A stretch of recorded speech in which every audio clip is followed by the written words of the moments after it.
ሰላም ቤተሰቦቼ እንዴት ናችሁ? ዛሬ ደግሞ የምንነጋገርበት ብልህ ሰው 10 ነገሮችን ለሰው አይናገርም። እንግዲህ ይህንን እዚህ ጋር ማቀርብላችሁ እናንተም ራሳችሁን እንድትገመግሙበት ነው ማለት ነው። ምክንያቱም እኔ እነዚህን ነገሮች ሳያቸው በጣም ራሴን እዛ ውስጥ ከትቼ ነው ያየሁትና ብዙ ማስተካከል ያለብኝን ነገሮች አግኝቻለሁ ማለት ነው። ስለዚህ እናንተም እነዚህን ነገሮች ወደ ራሳችሁ ወስዳችሁ ራሳችሁን እንድታስተካክሉበት ስለምፈልግ ነው ማቀርብላችሁ ማለት ነው። ይሄንን ፕሮግራም ወይም ደግሞ ይሄንን ዩቲዩብ ሰብስክራይብ ያላደረጋችሁ ሰው ሰብስክራይብ እንድታደርጉ በፍቅር ጠይቃችኋለሁ። የመጀመሪያው ያለፈ ስህተታችሁን ለሰው አትናገሩ። ያለፈ ስህተታችሁ እናንተ ብቻ ናችሁ ትምህርት ልታገኙበት የሚገባ ማለት ነው። እናንተ ብቻ ትምህርት ልታገኙበት ይገባል። ለሌላ ሰው ትምህርት ያገኝበታል ብላችሁ ብትነግሩ ነገ ደግሞ ምን ያደርጋችኋል? በዛው ስህተታችሁ ላይ ይናገራችኋል ማለት ነው። ይገምታችኋል ማለት ነው። እናንተ ተምራችሁበት አልፋችኋል። እናንተ አስተካክላችሁታል። እናንተ ያንን ስህተት ሁለተኛ ላለመድገም ጥረት ታደርጋላችሁ። እሱ ግን ከናንተ ጋር ሲጣላ ወይም ከናንተ ጋር የፈለገው የሆነ ነገር ሲያጣ በዛ ስህተታችሁ ድሮም እናንተ እንዲነበራችሁ ብሎ ሲናገር ብዙ ጊዜ ይገጥመናል ማለት ነው። ብዙ ድሮም አንተ እንደዚህ ነበርክ። ምክንያቱም ስህተቱን ነግራችሁታል። የራሳችሁ የተሳሳታችሁትን ስህተት ነግራችኋታል። እዚህ ጋር ጨምሬ የማወራው ነገር አለ። ምንድነው ጨምሬ የማወራላችሁ ቤተሰቦቼ? ለምሳሌ በትዳር ላይ ለምሳሌ ብዙ ጊዜ ያለፈ ህይወት ለትዳር ላይ ችግር እየፈጠረ እናያለን። ራሳችን በመናወራው ማለት ነው። ትዳሩን ይሄ አዲሱን ትዳር ዴቨሎፕ የሚያደርግ የሚያሻሽል የሚጠቅም ነገር ከሆነ ከባለፈው አምጥቼ ብነግረው ምንም አይደለም። የማያሻሽለው ነገር ወሬ ብቻ ሆኖ የሚጠቅምን ነገር እንነግረዋለን ወይ እንነግራታለን። ከዛ በውስጧ የሰማች ቀን እህ ብላ ትሰማለች፣ እህ ብሎ ይሰማል። ልክ ነገር ሌላ ነገር ሲከሰት እናንተ እኮ እንደዚህ ናችሁ ይላል። ስለዚህ በባልና ሚስት መሃል የባለፈው ህይወታችሁን ይሄኛውን ትዳር አሁን አዲሱን ትዳር የሚያሳድግ የሚጠቅም እስካልሆነ ድረስ አታውሩ።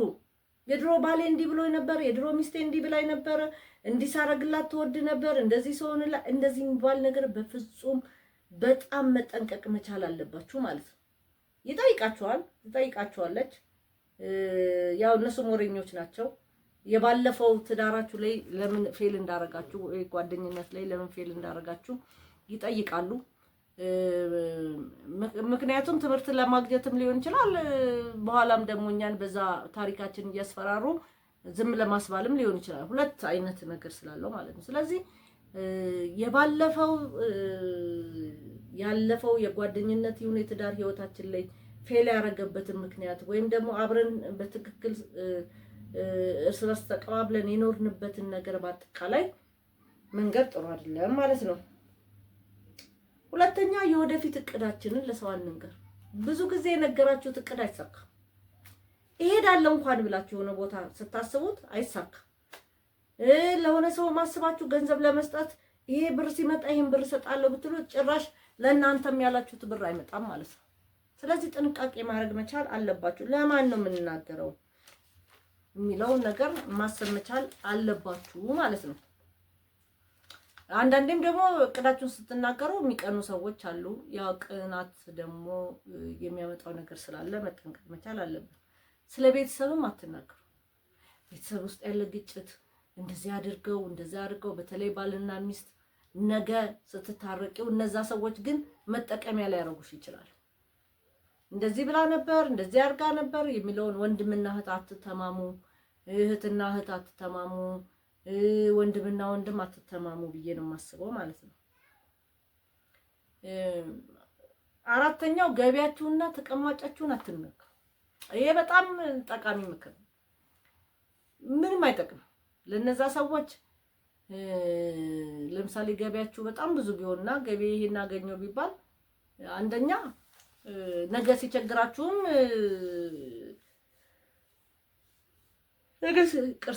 ነገ ሲቸግራችሁም ታማኝነት ታጣላችሁ። ብር ብታበድሩ አይመለስም።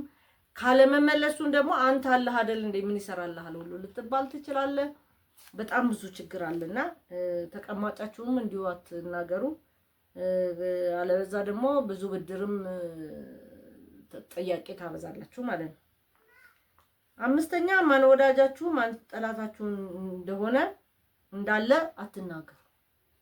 እከሌ ወዳጄ ነው እከሌ ጠላቴ ነው አንበል ማለት ነው።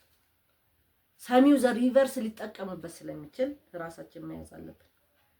ስድስተኛ ያው ራያችሁን አትናገሩ።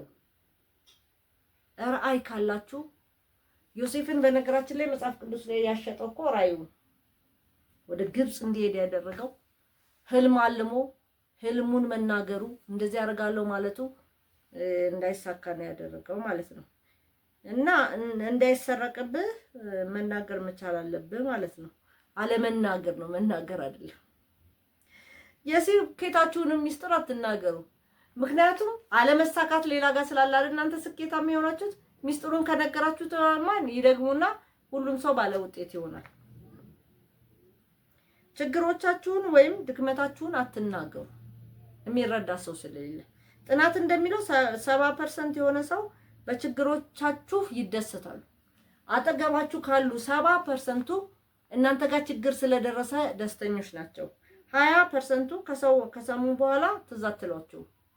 እንደውም እነዚህ ይሻላሉ ትዝ ማትሏቸው ማለት ነው። 10% ብቻ ይጨነቃሉ ማለት ነው የኛ ጭንቀት ሰምተው። ስለዚህ መናገሩ ችግራችንን ምንም ጥቅም የለውም። ጥንካሬያችሁንም አትናገሩ። ጥንካሬያችሁን ለማንም ሰው ለፈለገ ሰው ቢሆን ጥንካሬያችሁን አትናገሩ። 10ኛ ስለ ሰው አትናገሩ፣ ሐሜትን አትናገሩ ነው። እነዚህ ነገሮች ተግባራዊ እንድታደርጉ እጋብዛችኋለሁ ቤተሰቦቼ። ራሳችሁን መርምሩበት፣ ራሳችሁን እዩበት። ስለዚህ ወደ ትክክለኛው መንገድ እንድትመጡ ይጋብዛችኋል ብዬ አስባለሁ። አመሰግናለሁ።